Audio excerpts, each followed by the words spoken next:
Ladies and gentlemen, thank you for standing by, and welcome to Tesla's Q4 2019 financial results and Q&A webcast. At this time, all participants are on a listen-only mode. After the speaker presentation, there will be a question-and-answer session. To ask a question during the session, you will need to press star 1 on your telephone. Please be advised that today's conference is being recorded. If you require any further assistance, please press star 0. I would now like to hand the conference over to your speaker, Mr. Martin Viecha, Senior Director of Investor Relations. Please go ahead, sir. Thank you, Sherry, and good afternoon, everyone. And welcome to Tesla's fourth quarter 2019 Q&A webcast. I'm joined today by Elon Musk, Zachary Kirkhorn, and a number of other executives. Our Q4 results were announced at about 1 p.m. Pacific time in the update deck we published at the same link as this webcast. During the call, we will discuss our business outlook and make forward-looking statements. These comments are based on our predictions and expectations as of today. Actual events or results could differ materially due to a number of risks and uncertainties, including those mentioned in our most recent filings with the SEC. During the question and answer portion of today's call, please limit yourself to one question and one follow-up. Please press star 1 now if you'd like to join the question queue. But before we jump into Q&A, Elon has some opening remarks. Elon?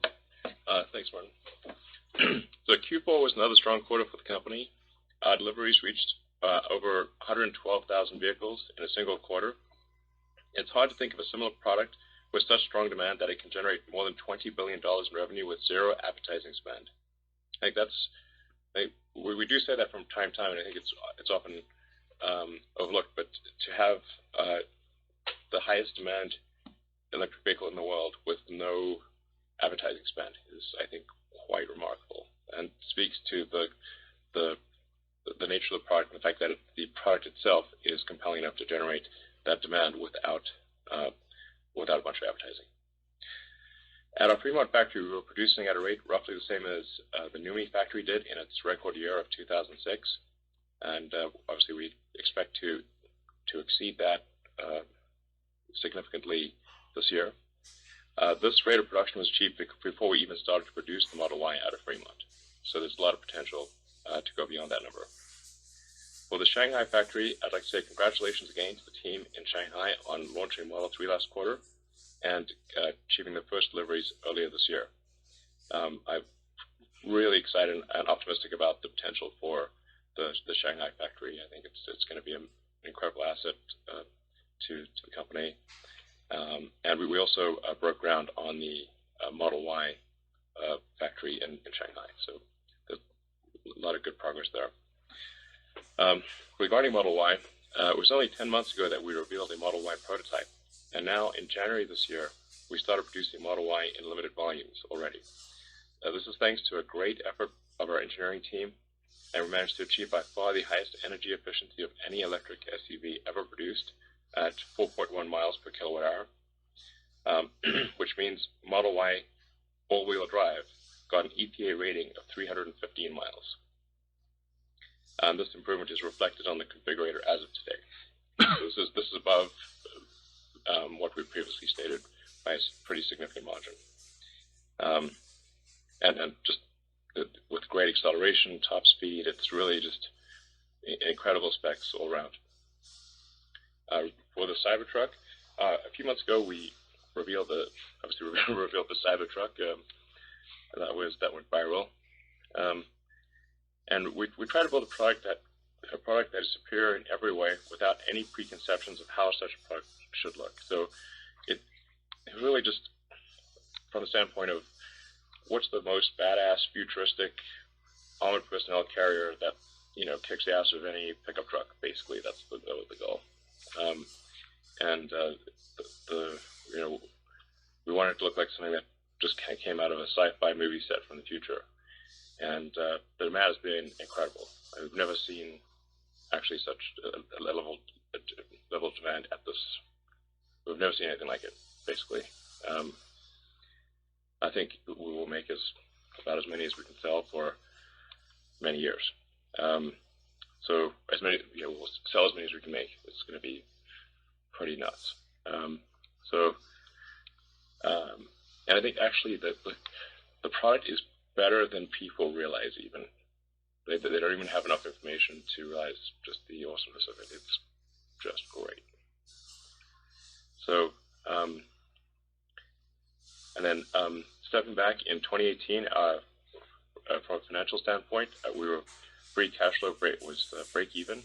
But in 2019, we managed to generate more than $1 billion free cash flow while building a factory in Shanghai in record time and while building parts of Model Y production. So I think for us to have this level of free cash flow while making massive investments in capacity, while developing new products, while improving the core engineering is a testament to the, I think, incredible performance of the Tesla team, and I'm just so proud to work with such a great team. I'd like to thank the whole Tesla team for their ongoing work on cost control, is what has allowed us to get to these compelling financial numbers while at the same time growing the company at an incredible pace.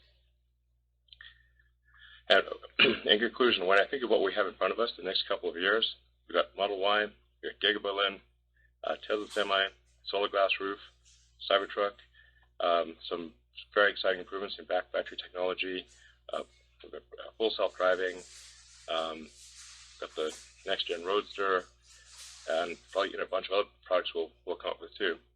It's hard to think of another company that has a more exciting product and technology roadmap. So super fired up about where Tesla will be, in the next 10 years. If you look back 10 years from today to 2010, we will produce approximately 1,000 times more cars in 2020 than we produced in 2010. 8,000. And we have also solar glass and solar retrofit and Powerwall, Power Pack, all those other things too. So where will we be in 10 years? Very exciting to consider the prospect. Thank you very much, Elon. And Zach has some opening remarks as well. Yeah, thanks, Martin. This past year was truly transformational for Tesla, and I want to thank everyone who's been a part of making this happen. On 2019, a few key points I'd like to highlight. On demand, while we've mentioned this a few times, it's worth highlighting once again. Over the course of the year, we've transitioned entirely from generating Model 3 orders from a reservation backlog to generating new and organic demand. We've also seen a stabilization of Model 3 ASPs, even increasing slightly in Q4. And we've seen an increase in ASPs of S and X after the launch of the longer-range versions in Q2. With respect to capacity expansion, we've greatly learned from the development and launch of Model 3 in Fremont and Reno. As a result, we've been able to bring new production capacity on board faster and with less cost. This is evidenced by the launch of Model 3 in Shanghai as well as Model Y in Fremont, programs that were both launched in under 1 year.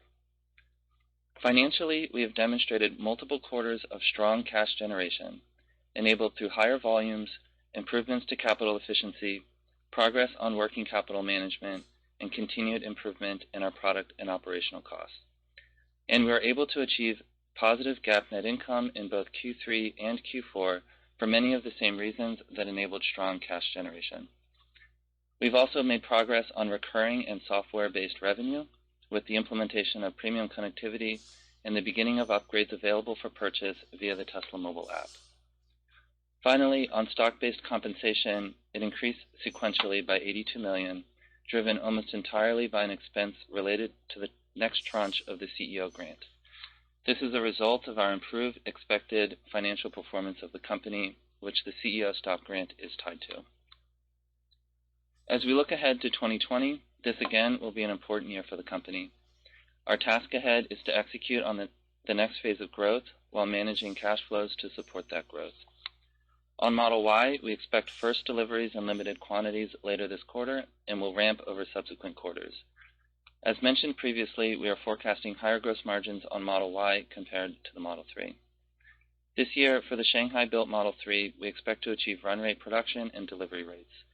In addition, we expect to have completed the majority of planned supply chain localization at the factory or in the region.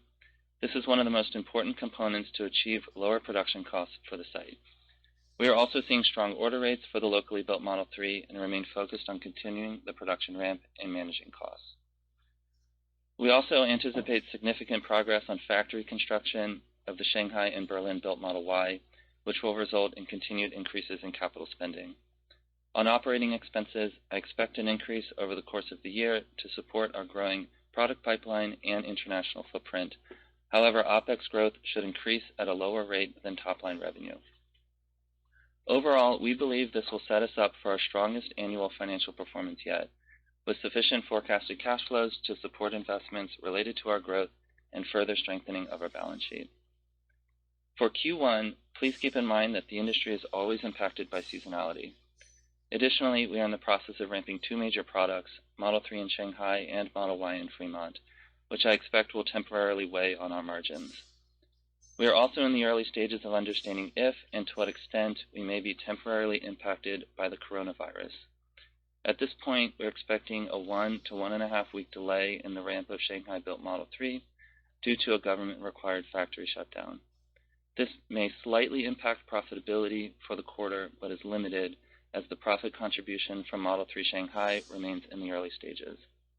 We are also closely monitoring whether there will be interruptions in the supply chain for cars built in Fremont. So far, we're not aware of anything material, but it's important to caveat that this is an evolving story. However, we have more than sufficient cash to continue our expansion plans while further strengthening the balance sheet. Thank you again for your support, and we will turn to questions. Thank you. We are going to take the first questions from retail investors compiled by Say Technologies. So the first retail investor question is, since solar is required for all new home constructions in California, do you have any substantial orders for solar glass roofs from any of the large California home builders that you can share? What's the 2020 target for the number of solar glass roof installations in California? Well, I think we are seeing, admittedly from a small base, exponential growth in demand and output for the solar glass roof. So it's difficult to predict what the number will be this year, except that the demand is very strong, and we are working also not just through Tesla installers, but also through new home builders and through just the roofing industry in general, where there's in North America on the order of 4 million new roofs per year. So we see a lot of interest, and so it's just a question of refining the installation process, getting lots of crews trained to do the installation. But over time, I would expect a significant percentage of new roofs to be something to use solar glass in one form or another. It's really going to be a choice of, do you want a roof that is alive with power or dead without? And I think people will want a live roof that generates power and looks good and lasts a long time, and it's the future we want. So it will be a significant product, but because it is a new and quite revolutionary product, and there's a lot of challenges to overcome, but they will be overcome, and this will be a major product line of Tesla. And the Buffalo factory is doing great. So, yeah. Thank you. Second question from retail shareholders is, will you release the Tesla ride-hailing network app before full autonomy and change the terms of Tesla insurance to allow owners to be drivers on the network? If so, when will this happen? Might want to target California airports first. Also, a good place to add superchargers. Sorry, it sounds like one question in one. Yeah, it's a bit of a bundle, yeah. Well, I think that it probably will make sense to have to enable car sharing in advance of the kind of sort of giant robotaxi fleet, because the car sharing can be done before full self-driving is approved by regulators. So it's probably something that we would enable before the full sort of robotaxi fleet is enabled. So it sounds like there were some other questions bundled in there. Superchargers at airports? Oh, sure. Yeah, probably we'll have superchargers at airports. We'll have superchargers wherever we see that there is a need for superchargers. And then on the insurance part of the question, it is our intent to allow people to put their cars into ride sharing or the FSD network using Tesla insurance. Yeah. That's not currently the case, but by the time that this is available, it's our intent to get that ready. Okay, thank you. The next question from retail investors is, how many California owners are currently insured with Tesla insurance? What's the target for Tesla insurance in 2020? When will you start to significantly leverage the data you have from the fleet to lower the cost of your coverage? Will we get premium discount of certain percent? Yeah, I mean, go ahead, Zach. Yeah, so Tesla insurance is currently available in California. A couple of things that we're working on this front. The first is to expand it to other locations, and we're preparing the regulatory processes, preparing our processes to go through the regulatory processes in those locations. We're also working on the processes to continue to adjust our rates in California, which also have to go through regulatory processes, as insurance is quite heavily regulated. And that's where we're spending our time focusing on Tesla insurance right now. There's a significant amount of innovation, as we've discussed before, in this space, exactly getting to the intent of what the question here is, using our technology to reduce rates, and this will be rolled in over time. It was the last part of the question was, will there be a discount for using autopilot with our cars? Oh, yeah, there will be. Yeah, the rate card for California Tesla insurance already considers the safety features associated with autopilot. Right, but I think it would make sense for us to close the loop on higher use of autopilot really reduces the insurance costs. It lowers the probability of injury. So I think insurance is going to be, I think, quite a major product of Tesla over time. The amount of money that people spend on car insurance is like a remarkably big percentage of the cost of a car. Like you can lease a Model 3 right now for $400 a month, but a typical owner in California will be paying, it's somewhere between $100 and $200 a month in insurance. So we're talking about something which is maybe a quarter to half of the cost of the lease of the car is insurance. A lot of that insurance cost is just because insurance companies don't have good information about the drivers, and that there's no good way to provide feedback where it's a very poor feedback mechanism in terms of the insurance rates versus the actual way that the car is being driven, whereas we can do that in real time. It's a fundamental information advantage that insurance companies don't have. Thank you. The next question is, you set expectations that you would be feature complete on FSD by the end of 2019. Can you please provide an update on when will we see this with end users? Where are you in retrofitting the FSD computer to older models? Well, I mean, to be precise, I said I was hoping it would be feature complete with full FSD by the end of last year. We got pretty close. It's looking like we might be feature complete in a few months. But feature complete just means like it has some chance of going from your home to work, let's say, with no interventions.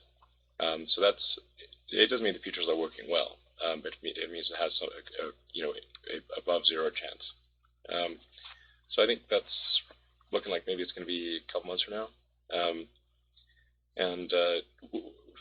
What isn't obvious regarding autopilot and full self-driving is just how much work has been going into improving the foundational elements of autonomy. The core autopilot and Tesla autopilot software and AI team is I think very, very strong and making great progress. We're really only beginning to take full advantage of the autopilot hardware, the FSD hardware. So I think the apparent progress as seen by consumers will seem to be extremely rapid. But actually, what's really going on in my head seems like I said is having the foundational software be very strong, having a really strong foundation, and then a really fundamental thing is moving to video training. So in terms of labeling with video and all 8 cameras simultaneously. This is a really, in terms of labeling efficiency, arguably like a 3 order of magnitude improvement in labeling efficiency. For those who know about this, it's extremely fundamental. So that's making great progress on that. Thank you. And the last retail investor question comes from Kendall. Since most retail investors seem to understand Tesla better than analysts and are risking a larger part of their own personal wealth on Tesla, doesn't it make sense to take mostly questions on these earnings calls from us via Say? Do you even have to take answer questions from analysts? Well, I guess we don't have to. I do think that a lot of the retail investors actually have deeper and more accurate insights than many of the big institutional investors, and certainly better insights than many of the analysts. It seems like if people really looked at some of the smart retail investor analysts, what some of the smaller retail investors predicted about the future of Tesla, you'd probably get the highest accuracy and a remarkable insight from some of those predictions. Okay, so now let's switch to institutional shareholder questions. The number one question is, you have spoken previously about Shanghai Giga being 65% lower capex per unit of capacity. Have you learned to do anything better or differently from an OPEX perspective? And if yes, what kind of impact might we expect on the long-term gross margin? Sure, go ahead, Zach. Yeah, the Shanghai factory has been a quite remarkable cost experience across all line items of COGS for the Model 3 there. We have talked a lot about the capex per unit of capacity being lower, but I mean, you can basically run down the entire list of COGS between labor cost, material cost due to localization, so it's opening up suppliers that would not have made economic sense from the States. Localizing the supply chain flows into inbound logistics and outbound logistics costs as well, so we're not shipping cars from California over to China. And then that has a corresponding savings on our lower import-related costs. And there's a slide in the shareholder letter that shows a layout comparison between our Fremont facility here in California and also the Model 3 factory in China. And the simplification in terms of the flow is pretty evident from that layout. And that cascades itself into all sorts of savings for the operations of the facility. And so, if you add all of this up, our internal estimates are a pretty significant reduction in the cost of Model 3 in China relative to Fremont. But I think it's also important to keep in mind that the cost of the Standard Plus that we're selling out of Shanghai is also lower than that of the similar car coming out of Fremont from price perspective. And so, and I've said this on previous earnings calls, I think it's fair to expect the margin coming out of the Shanghai facility to match the same margin for the vehicle in Fremont. Yeah, I think there's a pretty big fundamental efficiency gain that Tesla has by just making cars, especially the affordable cars, the 3 and the Y, at least on the continent where the customers are. It kind of makes sense. It's like what we're doing or have been doing in the past was really pretty silly in making cars in California and then shipping them halfway around the world to Asia and Europe. And this created a lot of cost because you've got to ship those cars, so you've got a lot of finished goods sitting on the water or waiting at the port or going through customs. You've got tariffs, transport. And then the factory complexity in California is very high because you've got different regulatory requirements in China, North America, and Europe. So we've got 3 different types of cars that are being built. It's very complex. and just having a factory in China, a factory in California, a factory in China, factory in North America, a factory in Europe, just that alone is a massive improvement in our fundamental operating efficiency. That I think may not be fully appreciated. And also on working capital. Yeah, absolutely. We're reducing OPEX here too. So it's not only China. Okay, the next question from institutional investors is, given the recent run in the share price, why not raise capital now and substantially accelerate the growth in production, i.e. build the gigafactories, investment in supercharger and customer service? Well, we're actually spending money as quickly as we can spend it sensibly. So if there's any sensible way to spend money, we are spending it. There's no artificial holdback on expenditures.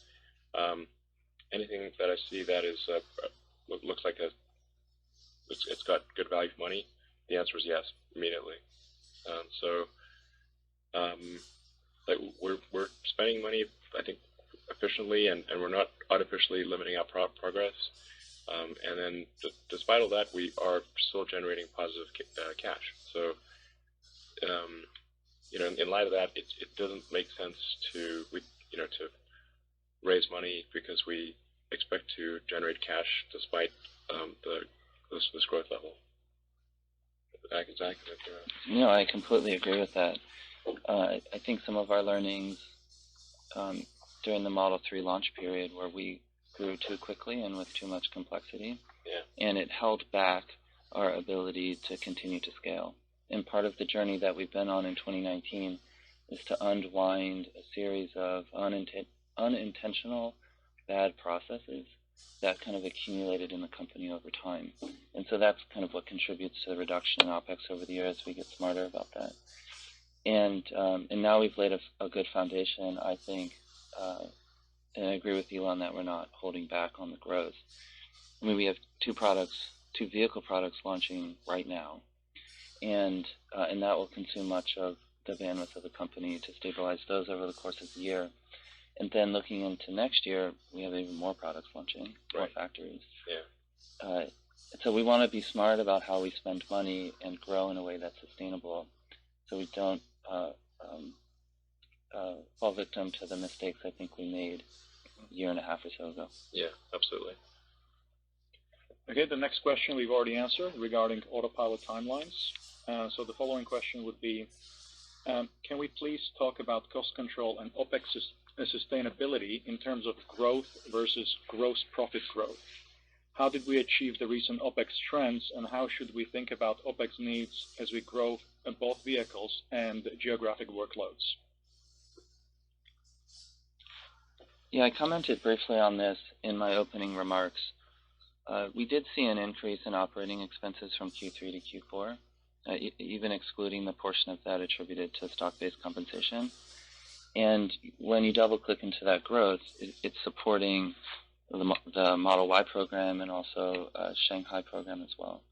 And so I think we, as a company, are now at the point where we've learned a lot on cost efficiency, as I've just mentioned, and we've unwound a number of the processes that were not in the right place, including automating the things that need to be automated. And we'll continue on that journey, but I think we're at a point now where OPEX will start to tick up, at least if you look annually from 2019 to 2020, to support our international footprint and then the growth of the company. Our job is to grow that significantly slower than the pace of growth of revenue to improve the operating leverage, which we're very, very focused on. Okay, and the last question from investors is, the sales of Model S and X have stayed flat for several quarters. The main reason is that they still use 18650 batteries. When will S and X use 2170 batteries? Manufacturing capacity of 18650 may be used for battery storage systems instead. Sure. Well, actually, the core chemistry inside the 18650 cell has improved many times over the years. So it's really just a form factor as opposed to a core technology. So it's, I think we're pretty happy with where the energy content of the cell and the improvements in efficiency of the vehicle. the we're rapidly approaching a 400-mile range for the Model S, for example. So this is it won't be long before Model S is 400 has 400-mile range. Drew, is there anything you want to add to that? No, other than to say that the 18650 lines, have been running smoothly for a really long time, and in a world where cell supply is fueling growth, or part of the fuel of growth, I don't see a reason to turn that cell supply off. So. Yeah. And actually, the Model S and X actually have more range than we're currently stating on the website. We just haven't gotten around to updating the EPA certified number. But the actual range of the Model S and X are above what the website says there are. Yeah. Sorry? Yeah, the existing cars that are being made. It's actually been that way for a been that little bit of time. Yeah. I think it must have been somewhere in the 380s or something like that. First, yeah. Thank you very much. And Cherie, let's go to the Q&A on the phone. Thank you. Again, ladies and gentlemen, to ask a question, please press *1, and we ask that you please limit yourself to one question and one follow-up. Our first question comes from Adam Jonas with Morgan Stanley. Hi, everybody, and actually agree that I think the retail questions were excellent, actually. So, Elon, do you see potential for Tesla vehicles to be fitted with user terminals that are compatible with the Starlink constellation in the near or medium-term future? Well, it's certainly something that could happen in coming years. There's no plans to do it this year. The focus of Starlink is really for high bandwidth, low latency connectivity for homes and businesses and I guess aircraft and boats and that kind of thing. But the antenna for that high bandwidth, low latency thing is sort of about the size of a medium pizza, which you could put on a car, but I think is more bandwidth than you would really need. I mean, technically, you could buy one and just stick it on the car. Yeah, it'll work. Phased array antenna. Well, maybe just as a follow-up, for my follow-up, how would, assuming that we get the antenna form factor and cost down to a point where that could be integrated into the roof of a car, for example, cost effectively and aerodynamically, et cetera, how would compatibility with a Starlink architecture theoretically improve the Tesla customer experience or the capability of the network? Well, I think in most parts of the world, we'd just use the cellular connectivity, just use 5G. That would be the recommendation, certainly in any cities or something like that, But if you're out in the countryside and there's not good cell connectivity, then you could connect with a Starlink antenna. And you wouldn't need, you don't need to have gigabit level connectivity. You could probably 20, 30 megabits is probably fine. And then you can have a much smaller antenna. So yeah, I guess it could be good for making sure there's connectivity and outside of major cities and that kind of thing. But I mean, that's I'm sort of, I'd say, relatively obtuse. It's not, I'm not thinking about it very much, to be honest. Thank you. Let's go to the next question. Thank you. Our next question comes from Dan Galves with Wolfe Research. Hey, good afternoon. Thanks. So hoping you could give us some guidance on what CapEx is going to be this year, and kind of as I look to model out the business long term, is there a rule of thumb that we can use for capital expenditures per unit of production capacity, or some sort of rule of thumb like that?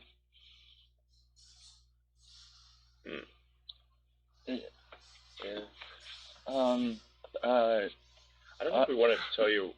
I don't think we want to say what our capex is going to be this year. Necessarily. We're except to say that, as I said earlier, we're spending money as fast as we can spend money in sensible ways. So it's definitely not artificially limited. And we will spend a lot of money this year for sure.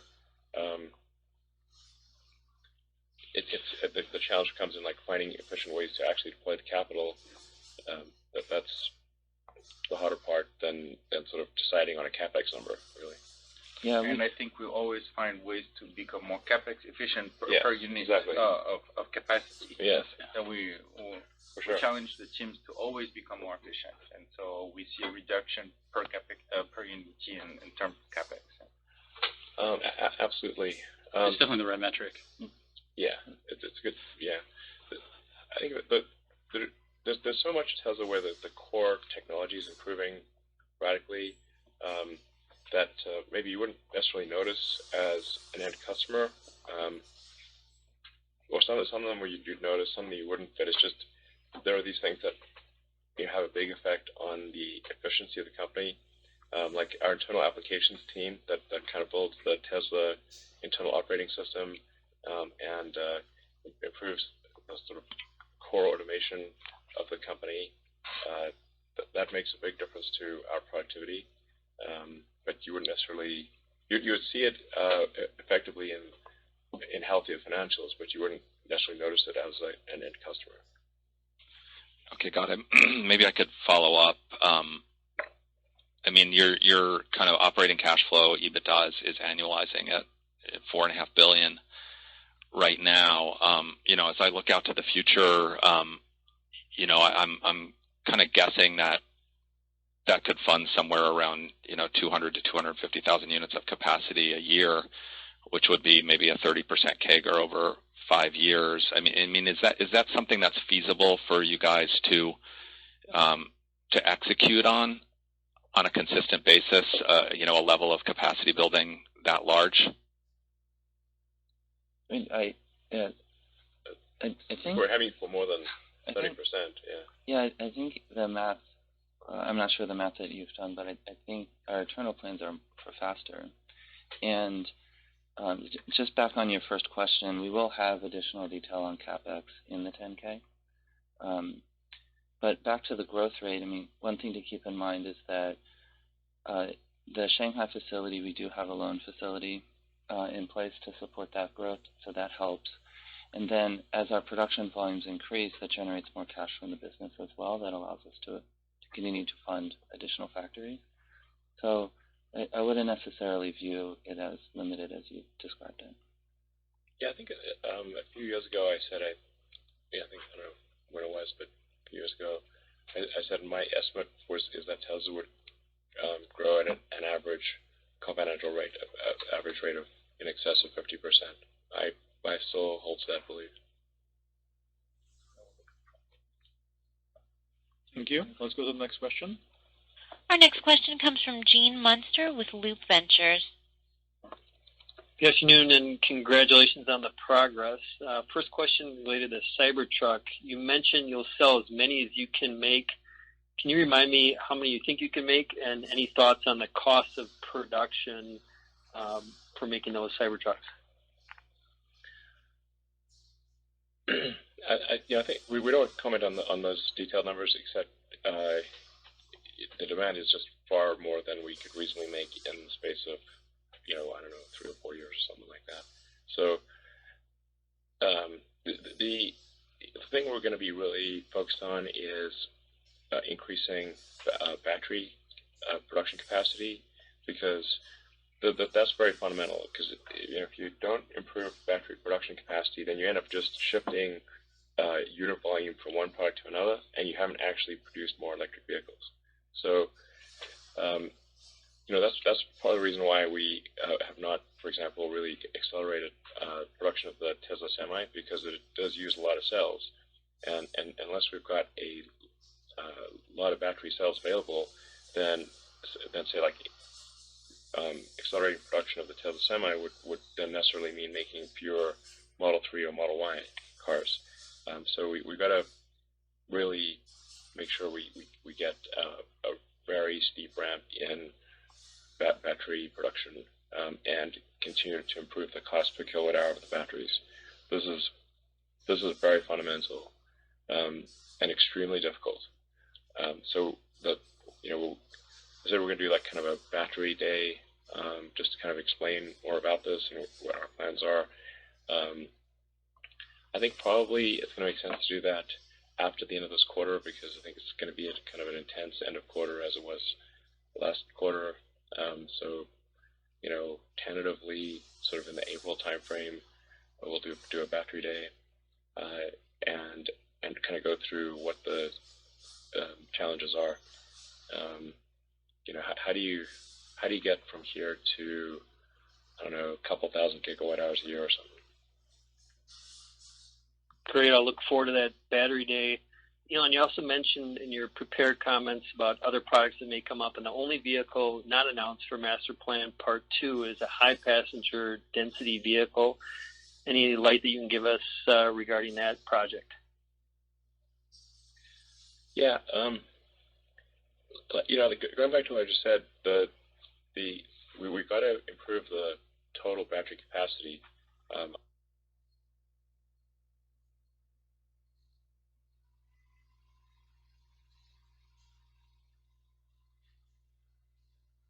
Otherwise, we add complexity, but we do not improve the number of vehicles on the road. So, will we do, some sort of high-capacity vehicle at some point? Probably, but we need to make sure we got the batteries to make cars that are already on our plate. And it's just generally true. And I've seen some sort of sensible comments by ARK Invest, where they're pointing out that really people do prefer to drive in their cars mostly by themselves. And like the average, the average number of occupants in a car, I think, is like 1.2. And maybe with autonomy, maybe it'll go to 1.4, maybe. But I'm not sure if it even goes there. So, will it make sense for us to do sort of a minivan or, sort of Sprinter-like van at some point? Probably, but like I said, we've got to solve this battery. We've got to scale battery production to crazy levels that people cannot even fathom today. That's the real problem. Thank you. Let's go to the next question, please. Our next question comes from John Sager with Evercore ISI. Hey guys, thanks for taking my call. I want to talk about the differences between the Model 3 and the Model Y beyond the sort of 10% rule of thumb just around cargo and size. Are there other features that are going to differentiate the two models? And then as a follow-on to that, you've talked in the past about how Model S sales grew with the introduction of Model X. So are you planning on setting up your production facilities to align with that thesis, that essentially Model 3 sales will expand alongside the introduction of Model Y? We're not quite sure what's going to happen but it is true that the introduction of Model X actually increased Model S sales, because people would come in, they'd look at the Model X, and they decide, okay, I'd prefer the sedan, and we were worried that X sales would cause S sales to drop, but they actually caused it to increase. So, from our standpoint, we're not too worried about demand. We're worried about production. Make sure we get that production ramp going and reach volume production as soon as possible with the Model Y. And it's hard it's always hard to predict what that S the exponential part of the S curve of production. But production pretty much always follows this S curve, or it's kind of like a herky-jerky S curve. And you can easy to predict what it's going to be like in the beginning because it's slow, and it's easy to predict what it's going to be like at the end. But that intermediate portion of the S curve is very difficult to predict. So and it involves a massive amount of hard work and just reacting fast to issues that arise. So I think we're just gonna go as fast as we can with the Model Y and make sure it's a great product. I think there are some things that will differentiate it, but not something we want to talk about on this call. And I think so. When people do a teardown of the Model Y, I think they'll be impressed about some of the things they see. And just to add to that, I think it's important to keep the Model Y launch in context of the next 18 to 24 months. What we're working on here between Berlin and Shanghai and Fremont is to have 3 and Y locally produced in all locations. Yeah. And so Model 3 is expanding as Model Y is expanding. There may be ups and downs of various factories as we get to the journey of having these products on the major continents. Yeah.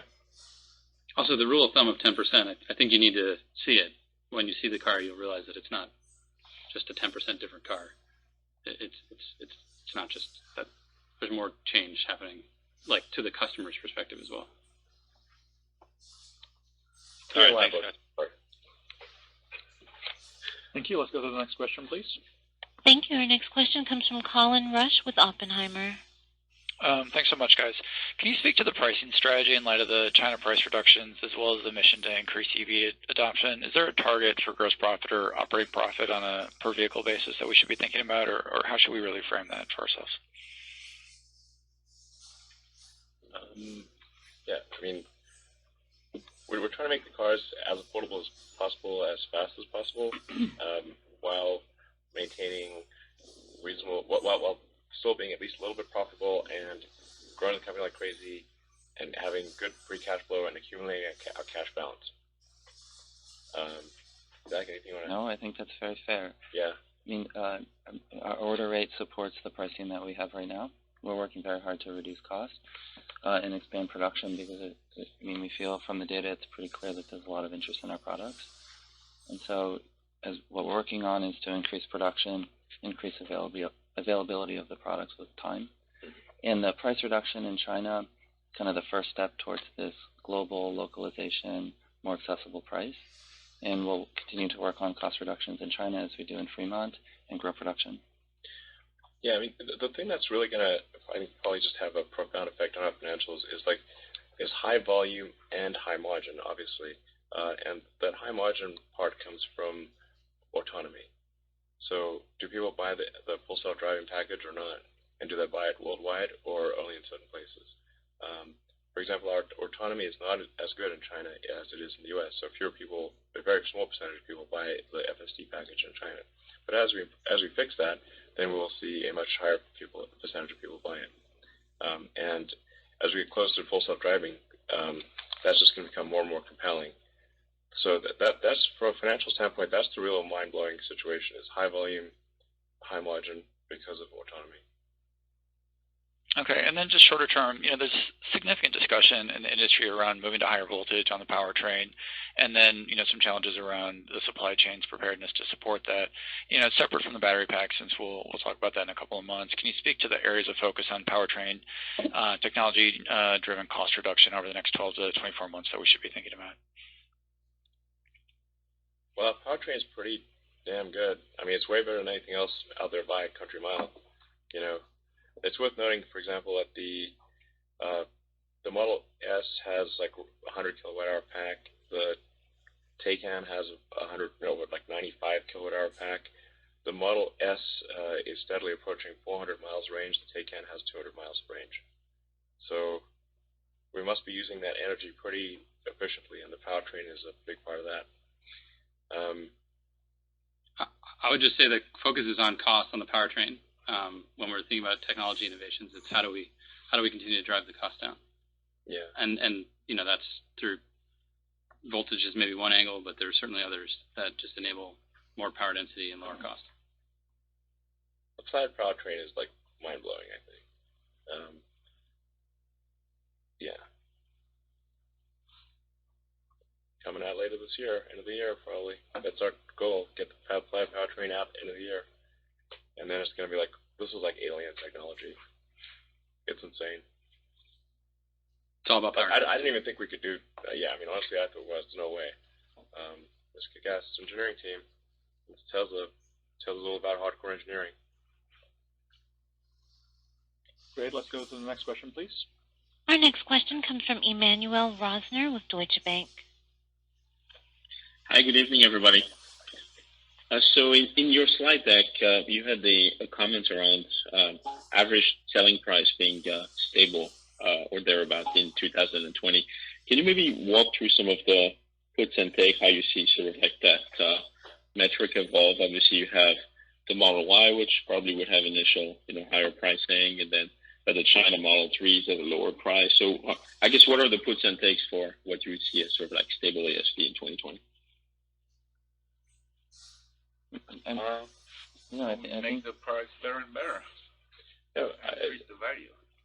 I don't know. Yeah, we don't want to really comment on like prices and stuff. I think we'll adjust according to what the demand looks like. I mean, like right now it looks pretty good. Maybe that'll change. Who knows? But I think the way you described it is fair. So I mean, relative to the current Model 3, China Model 3 pricing is slightly lower, and our Model Y pricing is public on the website, so you can see that it's clearly slightly higher than what Model 3 is out of Fremont. How the mix of those three products nets out over the course of the year, we'll see. But I think it's probably fair at the moment to assume the mix of those stays fairly stable in terms of ASP when you average them together. Yeah, I mean the affordability of our car in China improved radically because of for very tariffs mostly gone away, purchase tax exemption, local pot supply, not having to spend a bunch of money to transport it over the ocean. So the affordability was night and day for our car in China. Thank you. Let's go to the next question, please. Thank you. Our next question comes from Dan Lady with Credit Suisse. Hi. Good evening. Thank you for taking the questions. Just want to follow up on the question on capital raise. So given the cheaper cost of capital, and this is a real competitive advantage for others, why wouldn't it make sense to raise capital to either pay down debt or to pursue acquisitions, especially bolt-ons that could help you accelerate capabilities in autonomous or battery technology?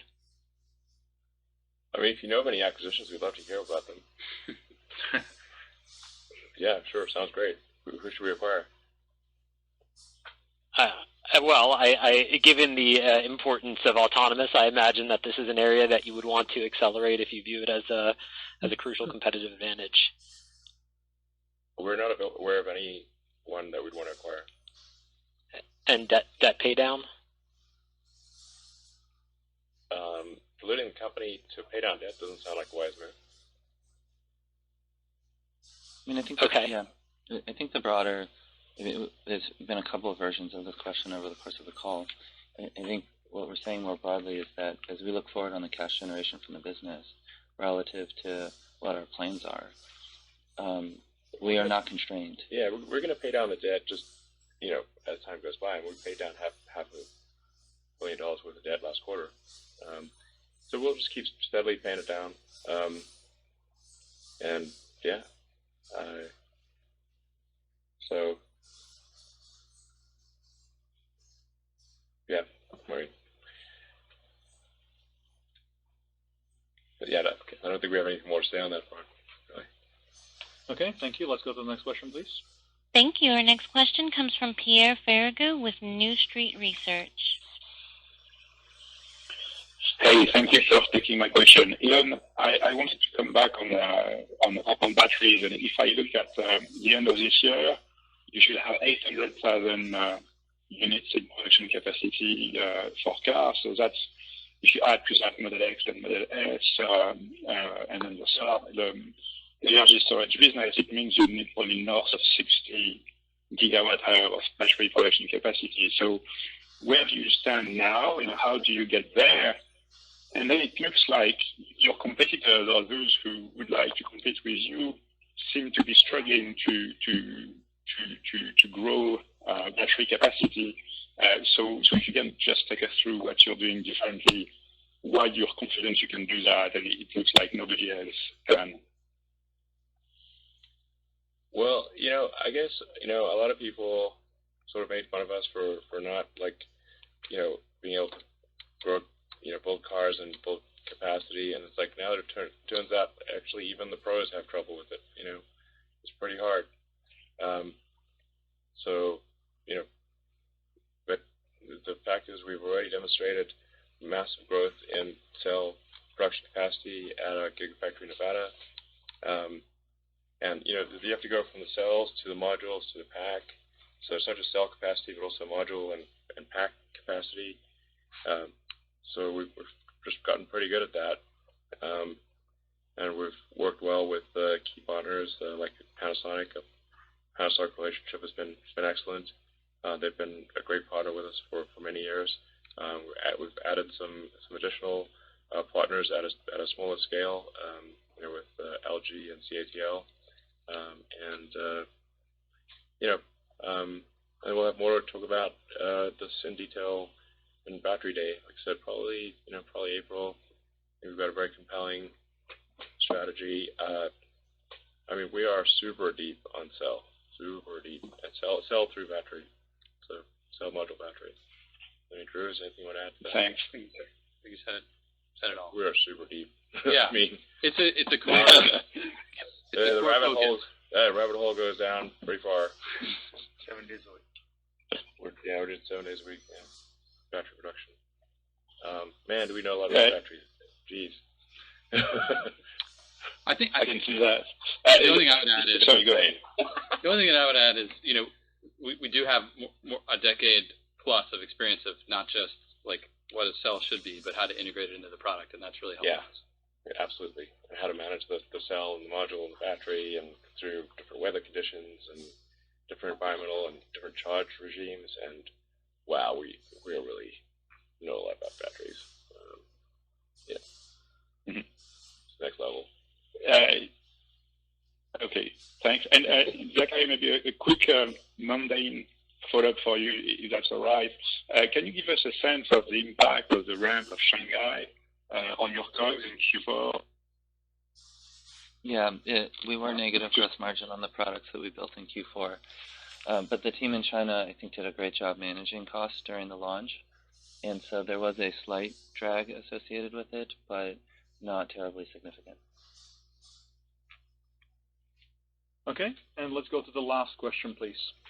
Thank you. Our last question will come from Joseph Osha with JMP Securities.